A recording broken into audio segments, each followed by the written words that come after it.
प्रेम प्रकरणातून प्रियकराने प्रेयसीवर चाकू हल्ला करून तिचा खून केल्याची धक्कादायक घटना बेळगावात घडली। एवढंच नाही तर प्रेयसीची हत्या केल्यानंतर आरोपीने स्वतःलाही चाकूने वार करून आपलं जीवन संपवलं। या घटनेमुळे शहरात एकच खळबळ उडाली आहे। पोलिसांनी दिलेल्या माहितीनुसार बेळगाव शहरातील खासबाग सर्कल जवळील शहापूर भागात ही घटना घडली।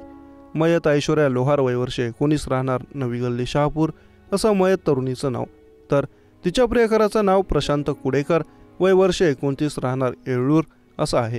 प्रशांत आणि ऐश्वर्या यांचे गेल्या वर्षभरापासून प्रेम प्रकरण सुरू होतं, पण मागील काही दिवसांपासून दोघांमध्ये कुठल्या तरी कारणावरून वाद सुरू होता।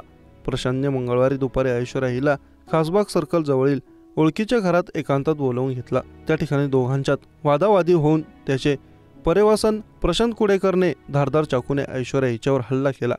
चाकूचा वार वर्मी लागल्याने घटनास्थळीच रक्ताच्या थराळात कोसळून ऐश्वर्याचं निधन झालं। ऐश्वर्याची हत्या केल्यानंतर प्रशांत भानावर आला। आपल्या हातातून काय घडलं हे त्याला कळेना झालं। त्यानंतर त्याने त्याच चाकूने स्वतःवरही वार करून घेतले। अतिप्रमाणात रक्तस्राव झाल्यामुळे त्याचंही तिथेच निधन झालं।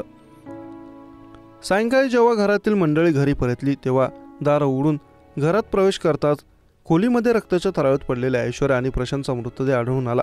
मृतदेह पाहून मोठा धक्का बसलेल्या घरच्या लोकांनी तातडीने घटनेची माहिती शहापूर पोलिसांना दिली।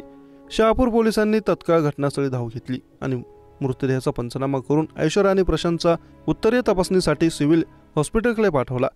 या घटनेमुळे परिसरात खळबळ उडाली आहे।